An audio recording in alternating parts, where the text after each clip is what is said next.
right උදාහරණ තියෙනවා සැහැල්ලු අවිතන්නේ ඒකාකාර තන්තුවක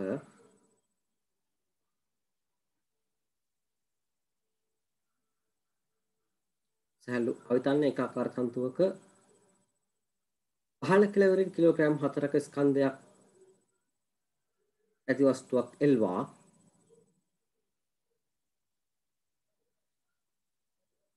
පහළ කෙළවරින් කිලෝග්‍රෑම් 4ක ස්කන්ධයක් ඇති වස්තුවක් එල්වා ඉහළ කෙළවරින් සිරස ඉහළට යොදන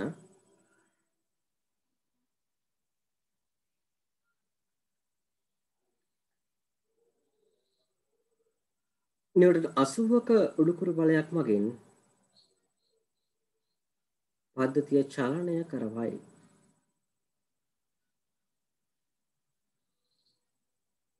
පද්ධතිය චලනය කරවයි. පද්ධතිය ගමන් ගන්නා ත්වරණයත් තන්තුවේ පහළ කෙළවර ආතතියත් සොයන්න. හොඳයි. බලමු මොකක්ද හදන්නේ. බලන්න මේ තියෙන කලින් වගේම එතකොට බලසටහන ඔයාලට මේක ඇඳ හැකියි. බලසටහන මුලින්ම ඇඳ ගන්න ඕන. මේ සැහැල්ලු අවිතන්න ඒකාකාර තන්තුවක පහළ කෙළවරින් කිලෝග්‍රෑම් 4ක් ඇති වස්තුවක් එල්වා. ඒතර මෙයාගේ ස්කන්ධය කිලෝග්‍රෑම් 4යි. right?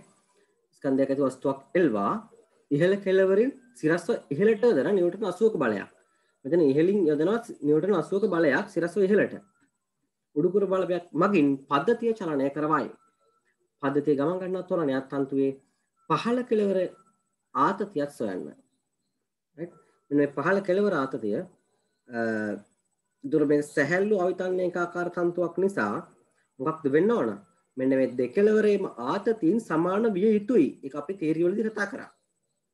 සැහැල්ලු අවිතන්නේ ඒකාකාර තන්තුවක් නම් ඉහළ කෙළවරත් පහළ කෙළවරත් ආතතීන් සමානයි. නේද? දෙකෙළවර ආතතීන් සමානයි. හොඳට මතක තියාගන්න දැන් ඉස්සරහට කප්පි දාලා ගණන් හදන්න ගියාම ඔය කතන්දරය සෑහෙන අවශ්‍ය වෙනවා. දැන් හදපු ළමයි දන්නවා.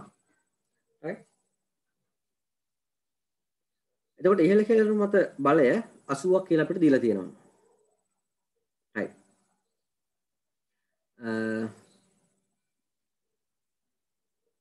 දැන් ඔයාලට මෙන්න මේ රූපය අඳ ගන්න පුළුවන්.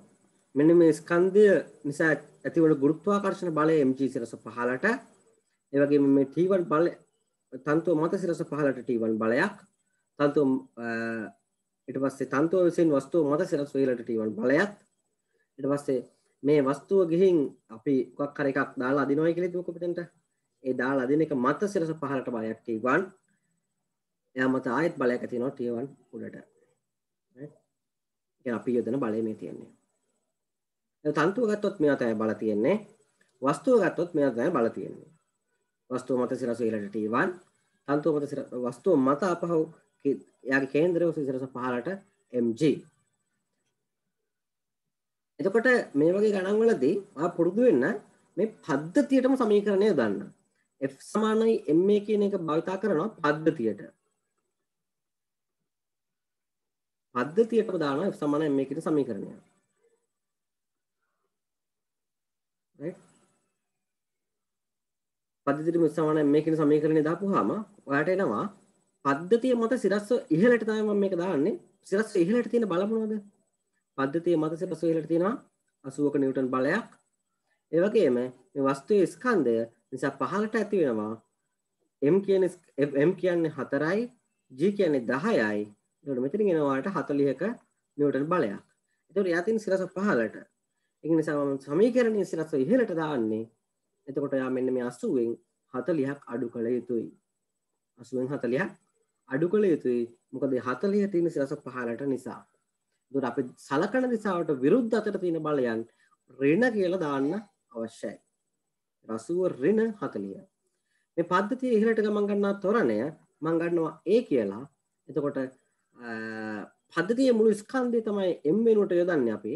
පද්ධතියේ මුළු ස්කන්ධය 4 කිලෝග්‍රෑම් හේතුව තමයි මේ තන්තුව සැහැල්ලුයි. ඒක මුළු ස්කන්ධය වෙන්නේ වස්තු ස්කන්ධය පමණයි. ඉතින් මේක සුළු කරපුවාම ඔයාලට ලැබෙනවා 10යි ms ඍණ 2ක් කියලා. එතකොට මෙයාගේ ත්වරණය 10යි ms ඍණ 2යි. එතකොට ඔය ගණන් හදද්දී පද්ධතියට මුලින්ම F සමාන m දාන්න මේ වගේ අවස්ථාවන් වලදී. right? ඊට පස්සේ මම දානවා 4 කිලෝග්‍රෑම් වස්තුව සඳහා.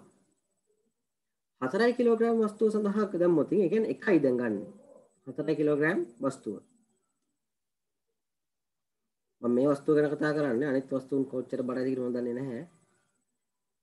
ඒක ඉතින් බලන්න වෙනවා වෙනම. හරි මේ වස්තුව ගත්තොත් එහම මේ වස්තුවේ බර 4 කිලෝග්‍රෑම්. ඉතින් මේ වස්තුව මත සිරස ඉහළට තියෙනවා T1 බලයක්. මම සමීකරණය භාවිතා කරන්නේ සිරස ඉහළට. ඒක නිසා සමීකරණයේ සිරස ඉහළට භාවිතා කරන නිසා සිරස පහළට තියෙන යාගේ බර 46 නිව්ටන් බලය ඍණ කියලා යටත් ආදේශ කරන්න සිද්ධ වෙනවා. right? එතකොට එයාගේ ස්කන්ධය ආයෙත් 4යි m වෙනුවට මම 4 යොදන්නේ 4 කිලෝග්‍රෑම් වස්තුවට දාන්නේ. ත්වරණය මම හොයාගත්තා 10යි කියලා 10 ආදේශ කරනවා. මොකද පද්ධතියම යන්නේ එකම ත්වරණයකින්. ඒක වස්තුව යන්නේ ඒ ත්වරණයෙම තමයි. වස්තුවට වෙන ත්වරණයක් නැහැ. ඒතර මෙතනින් ඔයාලට එනවා 4 වඩා 10 40යි. 40 මේ 40 ආපුවම මේ පැත්තට 80ක් කියලා එනවා. එහෙනම් T1 වලට ලැබෙන ඔයාලට 80ක් නිව්ටන් කියලා. 80යි නිව්ටන්. T1 80යි Newton. يعني මේ පහළ කෙලවරත් ආතතියත් 80යි නිව්ටන්. ඔයාලට ඕකම ඕයි නම් තන්තුවට දාලා හොයන්න පුළුවන්. තන්තුවට තමනම් F සමාන m කියන සමීකරණය තන්තුව මත සිරස් වෙහෙලට තිබ්බා. මෙතනින් 80යි නිව්ටන් තිබුණා. මෙතන පහළට T1 තිබුණා. පහළ කෙලවර ආතතිය කියන්නේ මෙන්න T1 තමයි ඔයාලට හොයන්න කියන්නේ. මේ තන්තුවේ පහළ කෙලවර ආතතිය හොයන්න කියලා කියන්නේ මේ T1 හොයන්න කියන එක. එතකොට T1 මම මේකට ආදේශ කරනවා ආයෙත් F සමාන m සිරස් ඉහළට දානවා. එතකොට සිරස ඉහළට තියෙන බලය මෙතන 80යි නිව්ටන්. අපව යටට තියෙනවා T1 කියලා බලයක්. තන්තුව විතරක් ගත්තොත් හැබැයි තන්තුවේ ස්කන්ධය බිඳුවයි. තන්තුවේ ස්කන්ධය බිඳුවයි. තන්තුවේ ස්කන්ධයක් නැහැ. ඒ නිසා මෙතන ආදේශ කරපුවාම මේ පැත්ත සම්පූර්ණ බිඳුවක් වෙනවා. එතකොට මේ T1 කෙලින්ම සමාන වෙනවා 80ට. T1 සමානයි 80යි. එතකොට ඔය විදිහට ඔයාලට තන්තුවේ පහළ කෙලවර ආතතිය හොයන්න පුළුවන්. එතකොට තන්තුවේ පහළ කෙලවර ආතතිය වෙන්නේ 80යි. right ගන්න හදපු විදිය දාගන්න. එයා අතරේදී මොන හරි ගැටලුවක් තියෙනවා නම් අහන්න බලන්න. එතන මේ මම කලින් කිව්ව කතන්දරේම ඔප්පුණානේ. තන්තුවක පහළ කෙලවරත් සැහැල්ලු අවිතන්නේ තන්තුවක පහළ කෙලවරත් ඉහළ කෙලවරත් එහෙනම් දෙකලවර ආතතියෙන් සමානයි. ඔයාලට එක මනාව පෙන්වන්න පුළුවන් තන්තුකට S සමානයි මේ දැම්මනම්. තන්තු ස්කන්ධ බිඳුවක් නිසා දෙකලවර ආතතියෙන් සමානයි කියලා ඔයාලට එක පෙන්වන්න පුළුවන්.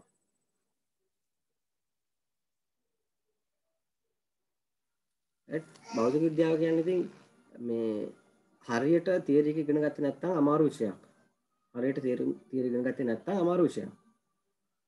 ඒක අමාරුයි කියලා ඇතැරලා දැම්මොත් ඉතින් ඇතැරලා දැම්මම තමයි. ඉතින් ඇතැරලා දාන්න හොඳ නැහැ. කොහොම හරි එල්ලිලා ඉන්න බලන්න ඕන. හරිද? එල්ලිලා ඉන්න පුළුවන් තරම් ගණන් හදලා ටෙස්ට් කරලා ඒ ටික කරලා බලන්න ඕන. එහෙම නැත්නම් අමාරුයි ඉතින් ඇත්තටම.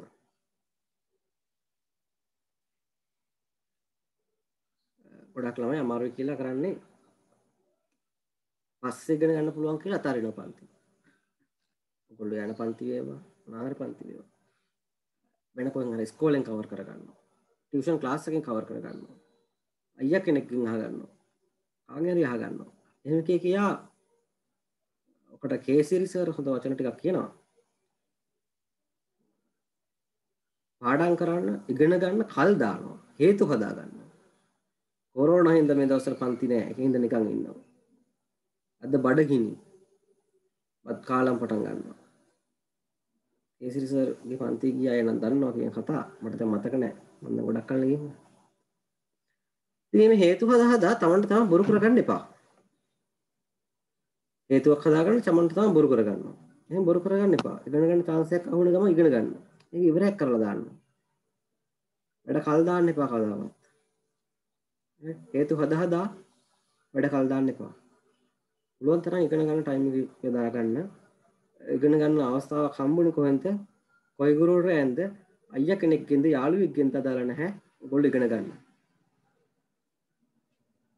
එහේ ඉගෙන ගන්න ගොඩ යන්න.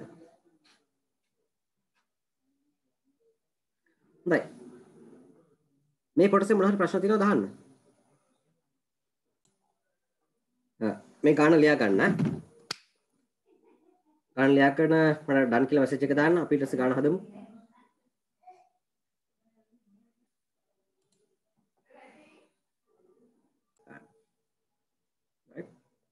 ඒක ගාන තියෙන්නේ දීලා තියෙන අපිට මීටර 2ක් දිග ස්කන්ධය කිලෝග්‍රෑම් 2ක් වඩ ඒකාකාර තන්තුවක් අපිට දීලා තියෙනවා.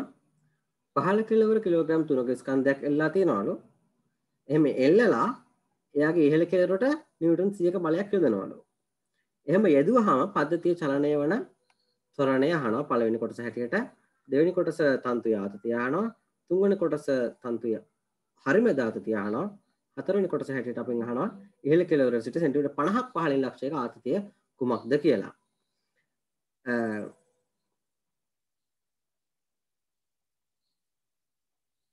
right මෙතන මේ කියනවා මීටර 2ක් දිග ස්කන්ධය කිලෝග්‍රෑම් 2ක් වන. ඒක කිලෝග්‍රෑම් 2ක් වන. මේකේ මෙහෙම ප්‍රශ්න කිහිපයක් අහන හේතුව තමයි තන්තුවේ හරිමැද ආතතියත් ඊට පස්සේ සෙන්ටිමීටර් 50ක් ඉහළින් ආතතියත් අහන්න හේතුව තමයි මේ තන්තුව බර තන්තුවක් නේ. එතකොට තන්තුවේ ලක්ෂයෙන් ලක්ෂයට මෙයාගේ ආතතිය වෙනස් වෙනවා. අපි බර තන්තු කතා කරා බර තන්තුවක ලක්ෂයෙන් ලක්ෂයට ආතතිය වෙනස් වෙනවා. ඒ ගැන අපි අපහ බලමු එතකොට කොහොමද මේක හදාගන්නේ කියලා. හරි. මේ තියෙන මගේ රූප සටහන. එතකොට මේ බර තන්තුවක් මෙතන තියෙන්නේ. මේ වස්තුවේ බර අපිට දීලා තිබුණා කිලෝග්‍රෑම් 3ක ස්කන්ධයක් එල්ලලා තියෙන්නේ. 3 කිලෝග්‍රෑම් ස්කන්ධයක්. එතකොට මේ වස්තුවේ බර තන්තුවේ බර අපිට දීලා තියෙනවා 2 කිලෝග්‍රෑම් කියලා. 2 කිලෝග්‍රෑම් කියලා කියන්නේ ඇත්තටම වස්තුවේ බර වෙන්නේ කීයද? බර කියන්නේ කිලෝග්‍රෑම් වලින් අපි ඇත්තටම ප්‍රකාශ කරන්නේ නැහැ. නිව්ටන් වලින් තමයි බර ප්‍රකාශ කරන්නේ 20යි නිව්ටන්. මෙතන එතකොට එනවා 30යි නිව්ටන්. right? mg කියන්නේ 30යි නිව්ටන්. මේ තන්තුවේ ඉහළ කෙළවර මත නිව්ටන් 100ක බලයක් ඇති කරලා තියෙනවා. තන්තුවේ ඉහළ කෙළවර මත නිව්ටන් 100ක බලයක් ඇති කරලා තියෙනවා. හොඳයි. දැන් බලමු අපි කලින් වගේම මම මෙතන මේ සංකේත ටික හඳුන්වලා දීලා තියෙන්නේ. සංකේත ටික ඔයාලා රූපේ දාගන්න ලියා ගන්න පුළුවන්. W කියලා කියන්නේ මොකද්ද? W කියලා කියන්නේ මෙන්න තන්තුවේ ස්කන්ධය.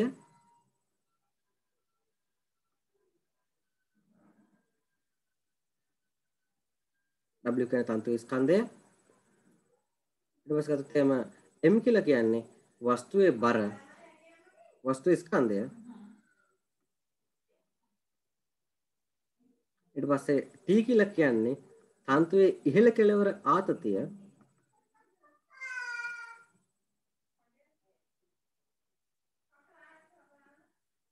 ඊට පස්සේ T2 කියලා කියන්නේ තන්තුවේ පහළ කෙළවර ආතතිය මාරන් තියෙන පහළ කෙළවර ආතතිය කියලා. මේ තියෙන්නේ තන්තුවේ පහළ කෙළවර ආතතිය.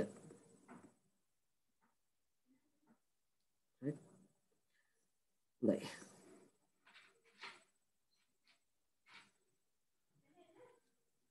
එතකොට මම මේකෙත් දානවා කලින් වගේම පද්ධතියටම F සමාන MA.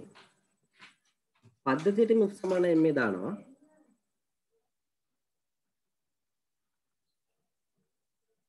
පද්ධතියටම F සමාන MA දාපුවාම පද්ධතිය මත තියෙන සිරස ඉහළට තියෙන බල මොනවද? සිරස ඉහළට තියෙන්නේ නිව්ටන් 100. නේද? පද්ධතිය මත සිරස ඉහළට තියෙන නිව්ටන් 100ක බලය.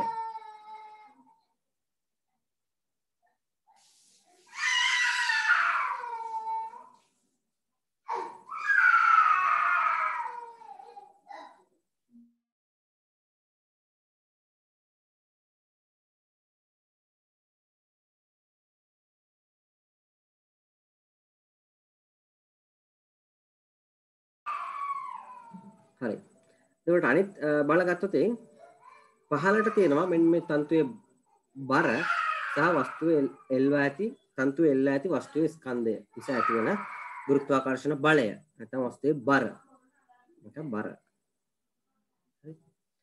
එකට අඩු කරනවා 100න් අපි ඉහළට F සමානයි මේ දාන්නේ අපි ඉහළට F සමානයි මේ දාද්දී ඉහළට තියෙන බල වලින් පහළට තියෙන බල අඩු කරන්න අවශ්‍යයි.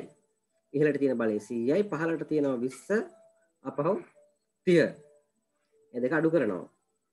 මේ දෙක අඩු කරලා මෙන්න මේ මුළු ස්කන්ධයෙන් පද්ධතියටම දානවා නම් මෙන්න පද්ධතිය මුළු ස්කන්ධය මෙතන m වෙනුවට ආදේශ කරන්න යුතුයි. පද්ධතිය මුළු ස්කන්ධයේ මෙයා කිලෝග්‍රෑම් 3යි තන්තුව කිලෝග්‍රෑම් 2යි. ඒතර මුළු ස්කන්ධෙ වෙන්නේ 2.3. රයිට්. ඒකට 2.3 5යි. මේ පැත්තෙන් 50ක් එනවා. මේ 50 බෙදෙනවා මේ පැත්තේ 5ෙන්. ඒකට තරණය එනවා 10යි ms ඍණ 2ක් කියලා. රයිට්. ඒතර පද්ධතියටම දාලා තරණය හොයාගත්තා. ඔක තමයි මුලින්ම කරන්නේ. පද්ධතියට m සමානයි මේ ඉහළට දැම්මා තරණය හොයාගන්නවා. බල සලකනවා බල අපි ඉහළට දාන නිසා ඉහළට තියෙන බල වලින් පහළට තියෙන බල අඩු කර යුතුයි. හොඳයි. ඊට පස්සේ අපෙන් දෙවෙනි ප්‍රශ්නයට අහනවා. පළවෙනි ප්‍රශ්නෙට තමයි ඔය ගැහුවේ. පද්ධතිය ගමන් ගන්නා ත්වරණය. පද්ධතිය ත්වරණය කුමක්ද? පළවෙනි ප්‍රශ්නේ. දෙවෙනි ප්‍රශ්නේ අහනවා තත්ත්වයේ පහළ කෙළවර ආතතිය කුමක්ද? අන්තිම පහළ කෙළවර ආතතිය කියලා කියන්නේ එතකොට මම මෙන්න 3 කිලෝග්‍රෑම් වස්තුවකට දානවා. මෙයා තමයි 3 කිලෝග්‍රෑම් වස්තුව. 3 කිලෝග්‍රෑම් වස්තුවට දාපුවාම සමානයි මේ සිරස ඉහළට. දැන් 3 කිලෝග්‍රෑම් වස්තුව මත සිරස ඉහළට තියෙන මෙයා සිරස පහළට ඉන්නේ මෙයා. ඉතින් මෙයා අඩු විය යුතුයි. T2 ඍණ 30. මෙයාගේ ස්කන්ධය 30යිනේ කිලෝග්‍රෑම්. T2 ඍණ 30 සමානයි. මෙයාගේ ස්කන්ධය අපි දාන කිලෝග්‍රෑම් 3ට නිසා ස්කන්ධය කිලෝග්‍රෑම් 3යි. වාරයක් මෙයා ගමන් කරන්නේ අර ත්වරණයෙන්ම තමයි. මේ පද්ධතිය යන ත්වරණයෙන්ම තමයි මේ වස්තුව යන්නේ. එතකොට ඒක 10යි. කලින් හොයාගත්තා. ඒක ආදේශ කරා. ඔයාලට මේක ආයෙත් සුළු කරපුවාම T2 වලට ලැබෙනවා 60ක්. right T2 වලට ලැබෙනවා ඔයාලට 60ක්. ඒ කියන්නේ තන්තුවේ පහළ කෙළවර ආතතිය තමයි T2 කියලා කියන්නේ. ඒ කියන්නේ ඔයාලට ලියන්න පුළුවන් තන්තුවේ පහළ කෙළවර ආතතිය සමානයි නිව්ටන් 60යි කියලා. මේ කියන්නේ තන්තුවේ පහළ ආතතිය.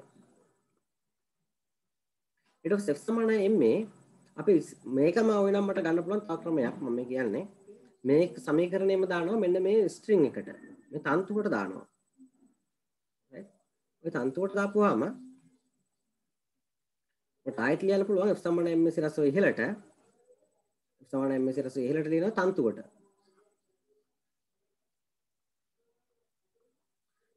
දාපුවා තන්තුව මත සිරස ඉහළට තියෙනවා නිව්ටන් 100ක බලය සිරස පහළට තියෙනවා මෙන්න මේ T2 කියන බලයත්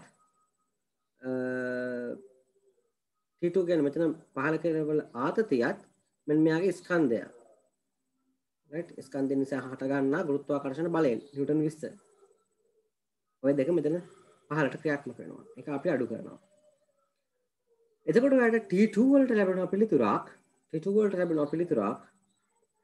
නිව්ටන් 60ක් කියලා මේක සුළු කරපුවාම ලැබෙනවා right කලින් පිළිතුරම ඔයාලට ලැබෙනවා මේ තවත් ආකාරයක් මම කිව්වේ එක්කෝ ඔයාට මුළු ත්වරණය ලබා ගත්තට පස්සේ දැන් පද්ධතියෙම දාලා ත්වරණය ගත්තට පස්සේ ඔයාට එක්කෝ මේ වස්තුව ගන්න පුළුවන් එහෙම නැත්නම් තන්තු අරගෙන සමීකරණ ලියලා ඔයාට ගණන් හදා ගන්න පුළුවන්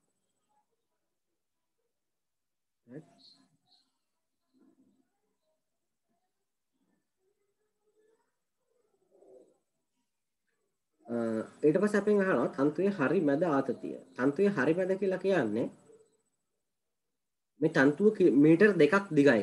මේ තන්තුව 2 මීටර් දිගයි. එහෙනම් මීටර් 1ක් උසකදී මේ ආතතිය නේද අහන්නේ. තන්තුවේ මීටර් 1ක් උසකදී ඒ හරස් කඩේට අභිලම්බව පවතින බලය. right? මම මේ උඩින් ඉඳන් මීටර් 1ක් 15 ලක්ෂයක් සලකන්නම්. මේ උඩ කෙළවර මෙතන T1 බලය දීලා තියෙන මේ 100 නිව්ටන් බලය දීලා තියෙන ලක්ෂය. එතන ඉඳන් පහළට මීටර 1ක් පහළින් සලකනවා. එතන තන්තුවේ ආතතිය මෙතන තන්තුවේ ආතතිය T3 කියලා ගන්නවා. right එතන තන්තුවේ ආතතිය T3. හරි දැන් බලමු. දැන් මෙන්න මේ කොටසට ඔයා F සමානයි ma දාන්න. මේ කොටසට F සමානයි ma දාද්දී ඔයාලට සිද්ධ වෙනවා මේ කොටසේ බර හොයාගන්න. මේ කොටසේ බර කිලෝග්‍රෑම් 1යි. නේද? මොකද හේතුව? තන්තුවේ හරි මැදනේ යහන්නේ. තන්තුව මීටර 2ක් දිගයි නම් මීටර 1ක් කොටසක බර වෙන්නේ මුළු බරින් හරි අඩක්. මෙයාගේ මුළු බර කිලෝග්‍රෑම් 2යි. මීටර 2ක් කිලෝග්‍රෑම් 2ක් බරයි. එන 1 මීටරයක් කිලෝග්‍රෑම් 1ක් බරයි. right? දැන් මෙයාට දාන්න ඔයා F සමානයි ma. මෙතන කොට උඩින් F සමානයි ma තන්තුවේ ඉහළ කොටසට. මම ඉංග්‍රීසි මීඩියම් ළමයින්ට ඉගෙනුවා ඒව හදපුවා. right. තන්තුවේ ඉහළ කොටසට දානවා. එතකොට ඔයාලට දාන්න පුළුවන් සමීකරණය right මෙයා මත තියෙන බල ගත්තොත් දැන් මේ බල ලකුණු කිරීම මග ඉතාමත් වැදගත් කියලා right T1 කියන බලයේ සිරස් ඉහළට තියෙනවා T3 කියන බලයේ සිරස පහළට තියෙනවා ආපහු මෙන්න වස්තුවේ බර සිරස පහළට ක්‍රියාත්මක වෙනවා වස්තුවේ ස්කන්ධය කිලෝග්‍රෑම් 1යි එන වස්තුවේ බර නිව්ටන් 10යි right ස්කන්ධය වැඩි කරන්න 10න් බර ගන්න. මොකද බර වෙන්නේ mg නේ. mg තමයි බර කියන්නේ. m කියන්නේ 10 m කියන්නේ 1යි g කියන්නේ 10යි. ඔයාලට බර ලැබෙනවා 10යි නිව්ටන් කියලා. ඒක බර හැමදාම කියන්නේ නිව්ටන් වලින්. බර කිලෝග්‍රෑම් වලින් කියන්න එපා. මගේ බර කිලෝග්‍රෑම් 55යි කියලා කියන්න එපා. කැතයි ඒක. කැතයි නේ කියන්නේ ඒක. භෞතික විද්‍යාව ඉගෙන ගන්න ළමයි හැටියට එහෙම කියන්නේ නැහැ. එහෙම කියන එක සාධාරණ නැහැ. right ඒ ස්කන්ධය කියන්නේ කිලෝග්‍රෑම් 42යි නම් ඒ ස්කන්ධය කියන්නේ බර නෙමෙයි කියන්නේ. බර කියන්න ඕන ඒවා ඉන්න ග්‍රහලෝකයට අදාළව ගුරුත්වජ ත්වරණයෙන් වැඩි කරලා. පෘථිවිය නම් ආසන්න වශයෙන් 10යි. ඔයගොල්ලෝ දන්නව නැත්නම් 9.81යි ඇත්තම ගාන. ms ඍණ 2යි. ඒකින් වැඩි කරලා තමයි බර කියන්න ඕන. මගේ බර කියනවා නම් එතකොට මගේ බර නම් ආසන්න වශයෙන් 560යි කොහෙද? නිව්ටන්. right ඒ වගේ. නිව්ටන් වලින් කියන්නේ බර. හරි. එතකොට මේකට ආදේශ කරපුවාම F සමාන ma සමීකරණයට ඉහළට තියෙන බලය තමයි T1 පහළට තියෙන බල තමයි T3 ඒක අපි අඩු කරා ඊට පස්සේ 10 නිව්ටන් බලයක් සිරස පහළට තියෙනවා. එහෙනම් මෙයාගේ කිලෝග්‍රෑම් 1යි බර. එතකොට m වෙනුවට මම ආදේශ කරා 1 ඉහළට ගමන් කරන ත්වරණය කාගේ ත්වරණය වෙන 10 ආදේශ කරා. ඒතර ඔය ටික සුළු කරලා ඔයාලට ගන්න පුළුවන් T3 වලගේ. එතකොට T3 කියලා කියන්නේ මේ තන්තුවේ හරි මැද ආතතිය. තන්තුවේ හරි මැද ආතතිය. ඉතින් එනවා ඔයාලට නිව්ටන් 80ක්. තන්තුවේ හරි මැද ආතතිය එනවාට නිව්ටන් 80ක්. හොඳයි ඒ කොටස දාගන්න.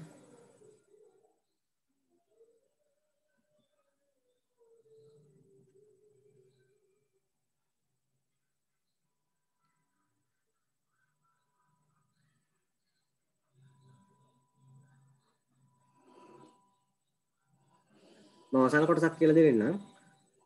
අවසාන කොටසේදී අහන්නවා ගෙන් පහළ කෙළවරේ ඉඳන් මීටර් 50ක් ඉහළදී ආතතිය. පහළ කෙළවරේ ඉඳන් මීටර් 50ක් ඉහළදී ආතතිය තමයි අවසාන කොටසේදී ඔයාගෙන් අහන්නේ. right? ඒක මීටර් 50ක් ඉහළදී සම්පූර්ණ බර වෙන්නේ වස්තුවේ සම්පූර්ණ බර වෙන්නේ කිලෝග්‍රෑම් 0.5යි. නේද? ඇයි එහෙම කියන්නේ මම? මේ තන්තුව මීටර් 2ක් දිගයි මීටර් 2ක බර තමයි කිලෝග්‍රෑම් 2ක් කියලා කියන්නේ. 2යි මීටර වල බර. ඒකට සෙන්ටිමීටර් 50ක් කියන්නේ මේකෙන් 4 එකක්. නේද? 4 එකක බර එනම් මෙයාගෙනුත් 4 එකක් විය යුතුයි. මොකද ඒකාකාර මේ තන්තුවක් මේක. දැන් මේ ටික 0.5යි කිලෝග්‍රෑම්. ඊට පස්සේ අපි ඔය ටිකට දානවා අපහු F සමානයි ma.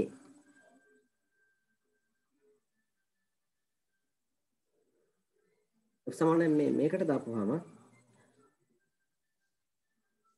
ඔයාලට එනවා ඉහළට තියෙන බලය T1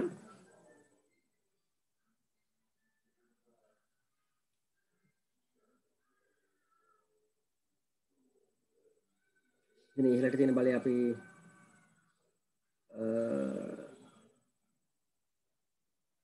T1 තියෙන්නේ එක නිව්ටන් 100යි කියලා ඔයා දන්නවා. ඊට පස්සේ ඉහළ කෙළවරේ ඉඳන් සෙන්ටිමීටර් 50ක් පහළ තියෙන ගානේ අහන්න සෙටක් යමු. යා ඉහළ කෙළවරේ සිට සෙන්ටිමීටර් 50ක් පහළින්. හරි. එහෙනම් ඉහළ කෙළවර මම සලකන්නේ ඉඳන් සෙන්ටිමීටර් 50ක් පහළින් මේ කොටසේ බර 0.5 කිලෝග්‍රෑම් මේ යට ආතතිය මම ගත්ත T4 කියලා පහළ කෙළවර ආතතිය කියන්නේ ඇදී පවතින බලය T4 කියලා ගත්තා. එතකොට ඉහළට සමානයෙන් මේ දාපුවම මෙයාගෙන් මෙයා අඩු කරන්න ඕන. තව මෙන්න මේකේ බර 5 නිව්ටන් වෙනවා. 0.5 වැඩි කරන්න ඕන 10න්. right?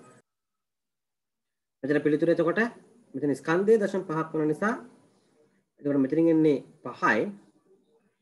T4 මෙතනින් උත්තර කරපුවාම මෙතනට එන්නේ නිව්ටන් 90ක් කියලා. ඔයගොල්ලෝ ආදියෙන් ඉන්නවා කියන්නේ. හොඳයි. මම ඔක අවසානට දැම්මේ ඔන්න ඔක නිසා. කාට හරි අහු වෙනවද කියලා බලන්න. ඇතර එකෙක්ට අහුණා. very good.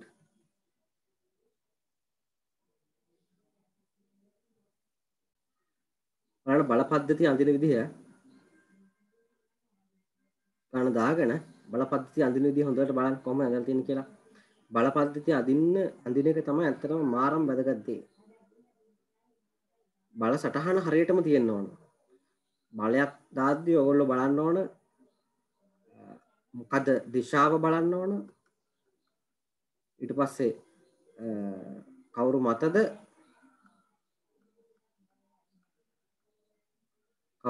කියලා බලන්න ඕනේ. ඊළඟට කා විසින්ද ඊට පස්සේ ලක්ෂය right උපයෝගී ලක්ෂය ඔන්නේ කරුණු බලන්න ඕන. උපයෝගී ලක්ෂය දිශාව එහෙනම් නැත්නම් අපි මේකටම කියනවා කවුරු මතද කියලා කා විසින්ද කියන එක. ඊට පස්සේ යාලගේ විශාලත්වය ගැන අපි කටයුතු කරන්න ඕන හොයන්න. right එතකොට ඒ ටික හරියට පිළිඹු වෙන විදිහට තමයි ඔයා බලයක් යොදනවා නම් බලයක් අඳිනවා නම් ඔයා අඳින්න ඕන. ඔන්නේ කොටස් හරියට පිළිඹු වෙන්න ඕන. විශාලත්වය හොයාගන්න ක්‍රමයක් පේන්න ඕන. කවුරු මතද කියන එක පැහැදිලිව පේන්න ඕන. මොකද දිශාව කියන එක පැහැදිලිව පේන්න ඕන. කවුරු විසින්ද කියන එක අතරම අපිට අවබෝධයෙන් ලබා ගත හැකියි. right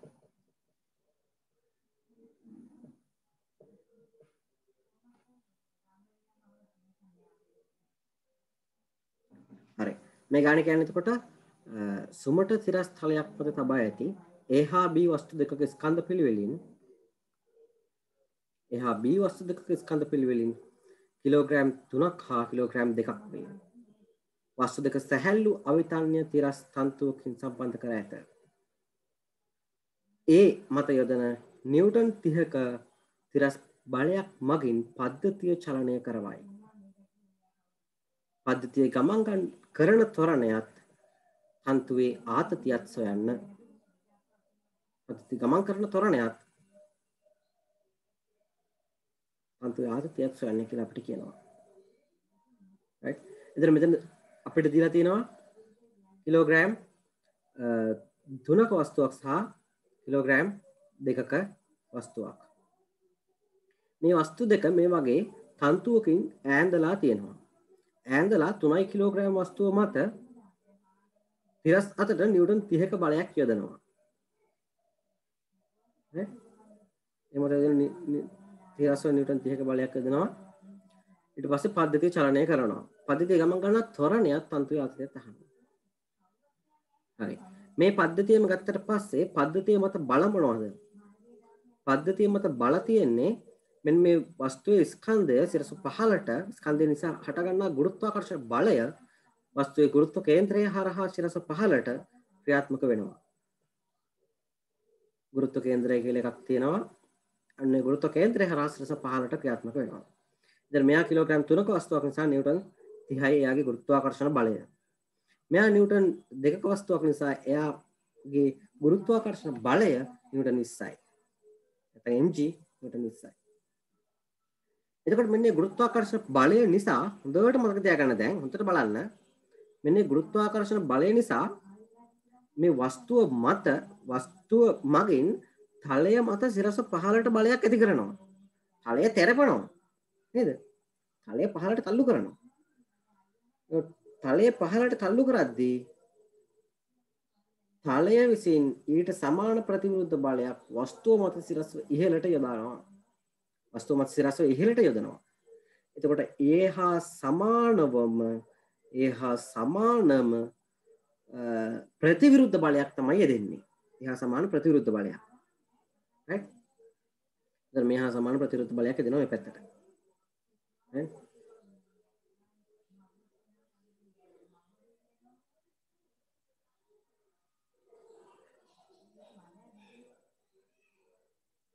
ඊට පස්සේ ගත්තොත් මේ වස්තුව ගත්තොත් මේ වස්තුව විසින් තලය මත සිරස පහළට බලයක් ඇති කරනවා.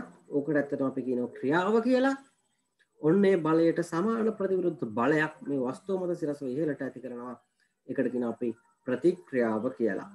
right? මේක තමයි ක්‍රියාව.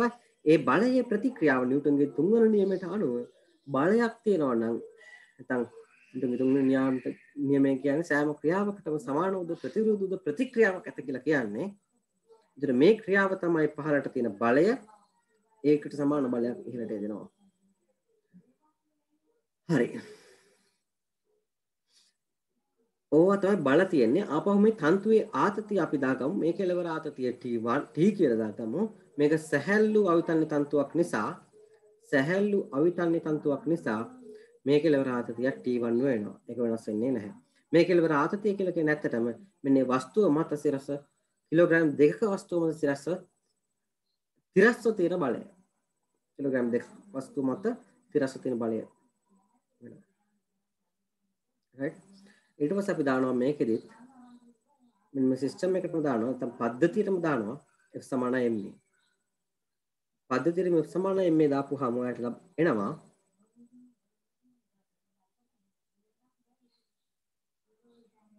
පද්ධතියටම F = ma දාපුවාම ඔයාලට පද්ධතිය මතම තියෙන තිරස් බලය ගන්න දැන්. සිරස් බල ගන්නේ නැහැ. තිරස්ව F = ma දාද්දී. ඒ වගේම මෙන්න අභ්‍යන්තර බල ගන්නේ නැහැ F = ma පද්ධතියටම දාද්දී. right? පද්ධතියටම දාද්දී F = ma දාද්දී මේ අභ්‍යන්තර බල බලන්න එපා. මොකද මේකට මේක කැපෙනවා. ඔයා මේක සැලකුවොත් ඉස්සරහට තියනවා කියලා මේක තියෙනවා පිටිපස්සට. ඔය දෙක කැපිලා යනවා. පද්ධතියම ගත්තොත්. ඒක අභ්‍යන්තර බල ගන්නෙත් නැහැ. ඒ වගේම අපි සලකන දිශාවට ලම්බකව තියෙන බල ගන්නෙත් නැහැ. right? සලකන දිශාවට එහෙම නැත්නම් F = ma දාන දිශාවක් තියෙනවානේ. මේක දාන්නේ තිරස්ව. ඒ තිරස් දිශාවට ලම්බකව තියෙන මේ ගුරුත්වාකර්ෂණ බලය, මේ වස්තුව මත ඉහළට තියෙන ප්‍රතික්‍රියාව ඕවා ගන්නේ නැහැ. right? එතකොට මේ පැත්තට තියෙන පද්ධතිය මත තියෙන බලය නිව්ටන් 30යි. මෙතන මේ වස්තුවේ ස්කන්ධය කිලෝග්‍රෑම් 2යි. මේ වස්තුවේ ස්කන්ධය කිලෝග්‍රෑම් 3යි. පද්ධතිය මේ එතකොට ස්කන්ධය කිලෝග්‍රෑම් 5යි. 5 වාරයක් A. එතකොට A වලට ලැබෙන ඔයාලට 6යි ms ශ්‍රේණි 2යි කියන්නේ. right? ඒ පද්ධතියම තොරණය. 6යි ms ශ්‍රේණි 2යි. හරි. ඊට පස්සේ ඔයාගෙන් තන්තුවේ ආතතිය අහනවා නම් ඔයාට කරන්න තියෙන්නේ මේ තන්තුවේ ආතතිය අහනවා නම් ඔයාට කරන්න තියෙන්නේ මෙන්න මේ එක වස්තුවක් සලකන්න. ඔයාලට කැමති වස්තුවක් මේකේ සලකන්න පුළුවන්. මම මුලින්ම A කියන වස්තුව සලකනවා. ඒකට A මත තියෙන තිරස් බල මම දානවා තිරසට F = ma. එතකොට තිරස් බලය තියෙන නිව්ටන් 30යි. අනිත් පැත්තට තියෙනවා නිව්ටන් T කියන බලය. අඩු කරලා වස්තුවේ ස්කන්ධයෙන් වැඩි කරනවා 6. ස්කන්ධයෙන් 6 වැඩි කරපුවාම 6 කියන්නේ ත්වරණය. මෙතන හොයාගත්ත ත්වරණය F = ma දාද්දී මේ 3 මේ 6. එතකොට T වලට ලැබෙනවා නිව්ටන් 12ක් කියලා. කියන්නේ මේ තන්තුවේ ආතතිය නිව්ටන් 12යි. ඕකම ඔයාලට ගන්න පුළුවන් අවශ්‍ය නම් මෙන්න මේ B කියන වස්තුවට දාලා. එතන 4B වෙන්න ඕන. නැත්නම් B වස්තුවට වෙන්න ඕන. B ට මෙතන A ට. B ට දැම්මොත් එහෙම F = ma. B මත තියෙන එකම බලය බලන්න B මත තියෙන එකම බලය මොකක්ද? T කියන බලය විතරයි තිරස්ව තියෙන්නේ.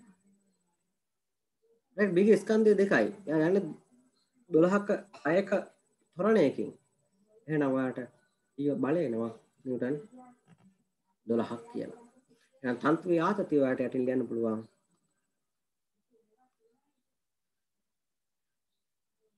සමානයි 12යි නිව්ටන්. නිව්ටන් 12යි.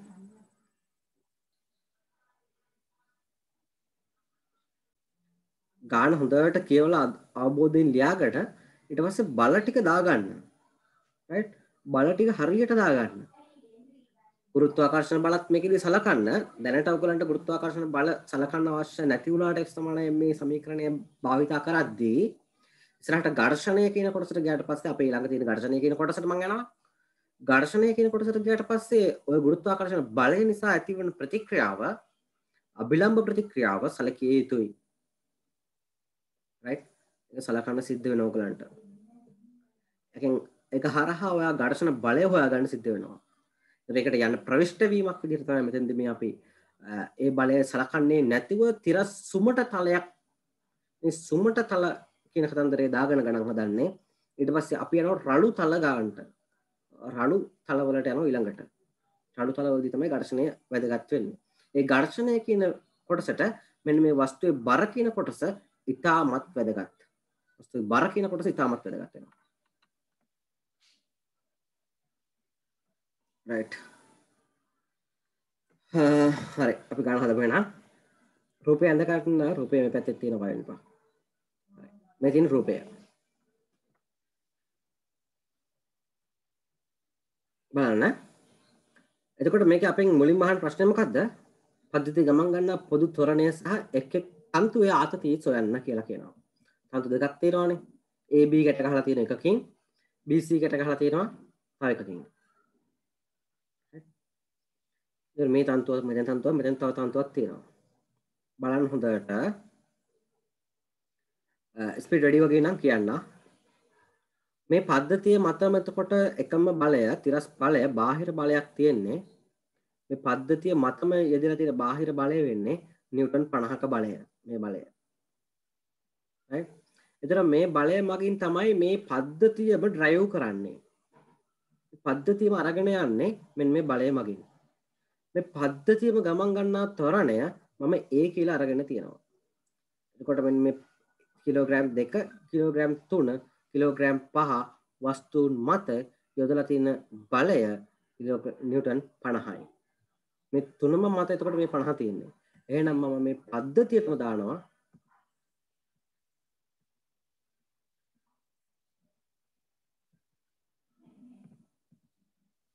පද්ධතියටම දානවා මම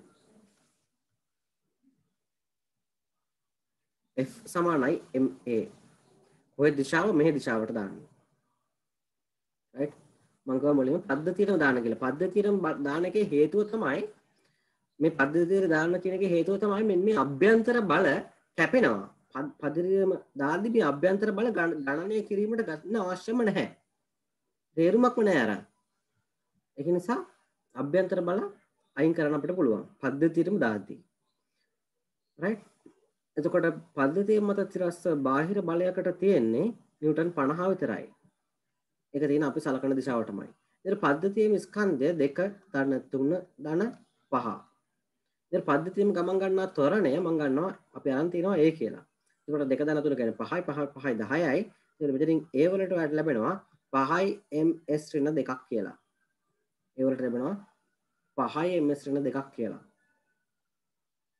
right ඒ කියන්නේ මේ පද්ධතියම ගමන් කරන්නේ නිව්ටන් sorry 5 ms ඍණ 2ක ත්වරණයකින් ඊට පස්සේ තන්තුවේ ආතතීන් වලට හොයන්න කියනවා තන්තුවේ ආතතීන් හොයන්න ඕන කෙලවරකින් පටන් ගන්න හැබැයි මැද එක ගන්න එපා B ගත්තොත් බලන්න B වලට අපි F සමානයි MA දාන්න ගියොත් F සමානයි MA දානවා මම B වලට B ට දානවා right බීට දාපුවම F සමානයි MA බලන්න T1 කියන බලයකුත් තියෙනවා ඉස්සරහට T2 කියලා බලයක් තියෙනවා පිටිපස්සට. එතන බල දෙකක් තියෙනවා දෙකම දන්නේ නැති බල. නේද? දෙකම දන්නේ නැති බල. මේ දෙකම දන්නේ නැති බල හින්දා අපිට මේක භාවිතා කරන්න බෑ. අපි දන්න බල භාවිතා කරන්න ඕනේ. එක බලයක් විතරක් දන්නේ නැති එකක් තියෙනවා භාවිතා කරන්න ඕන.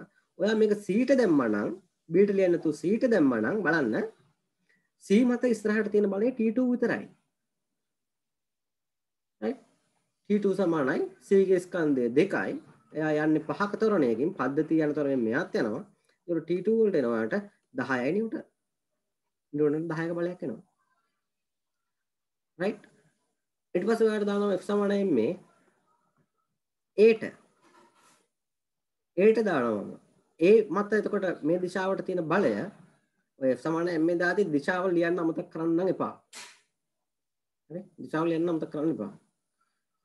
තිරස්ව තියෙන බලය 50යි අනිත් පැත්තට තියෙනවා t1. ඒකෙදම අඩු කිරීමක් විදිහට දානවා. මේක අනිත් පැත්තටම තියෙන්නේ. අඩු කිරීමක් කරලා දානවා. ස්කන්ධය එයාගේ 5යි. එයාගේ ත්වරණයත් 5යි. එතකොට t1 මේකෙන් සුළු කරපුවාම ඔයාලට එනවා t1 සමානයි කීයද 25 නිව්ටන්. t1 සමානයි 25 නිව්ටන්. හරි දැන් ඕනනම් දැන් ඔයාලට මේක හොයාගත්තේ නැහැ කියලා හිතන්නකෝ. t2 හොයාගත්තේ නැහැ කියලා හිතලා ඔයාලට ඕන නම් b ට දාලා f සමානයි ma සමීකරණය b ට දැන් දාන්න පුළුවන්. t1 හොයාගත්තානේ. හරි මේක හොයාගත්තේ නැහැ කියලා හිතමුකෝ දැන්. අපි b ට දාලා හොයන්න බලමු t2. b ට දානවා f සමානයි ma මෙහෙට. එතකොට එයා මත තියෙන ඉස්සරහට තියෙන බලය t1 පිටිපස්සට තියෙන බලය t2 සමානයි යාගේ ස්කන්ධය 3යි ප්‍රවේගය ත්වරණය 5යි. t1 කියලා කියන්නේ 25යි 25 රින් t2 සමානයි 15යි. එහෙනම් t2 කීයද 10යි නිව්ටන්. කලින් උත්තරේ වෙනවනේ. එතකොට ඔයා එක හදන කොයි ක්‍රමෙන් ආවත් කමක් නැහැ. මෙයාට මුලින් දාලා t2 හෙව්වත් කමක් නැහැ. මෙයාගේ හොයලා t1 මෙයා මගින් කියන්නේ a ට ඔයා f සමානයි ma දාලා t1 හොයලා ඊට පස්සේ b ට දාලා t2 හෙව්වත් කමක් නැහැ. right මොකද එකපාරම පළවෙනි පාරම b ට වාට දාලා සමීකරණ අරන් හදන්න බෑ ගන්න. එහෙනම් මැද තියෙන එක දන්නේ නැති අපි එක සමීකරණයනේ භාවිතා කරන්න තියෙන්නේ. right එක සමීකරණයක් භාවිතා කරන්න තියෙන්නේ වෙන සමීකරණ මුකුත් මේක දත්ත දීලා නැහැ වෙන මුකුත් භාවිතා කරන්න. ඒකට ඒ සමීකරණය විතරක් භාවිතා කරලා නොදන්නා පද දෙකක් හොයන්න බෑ තනි සමීකරණයක් භාවිතා කරලා. තනි සමීකරණයක් භාවිතා කරලා ඔයාලට හොයන්න පුළුවන් නොදන්නා පද එකක් විතරයි. right හරි ඔකත් දාගන්න. ඔයාලට අමතරව මොනවා හරි ගැටලු තියෙනවා නම් විමසන්න පුළුවන්.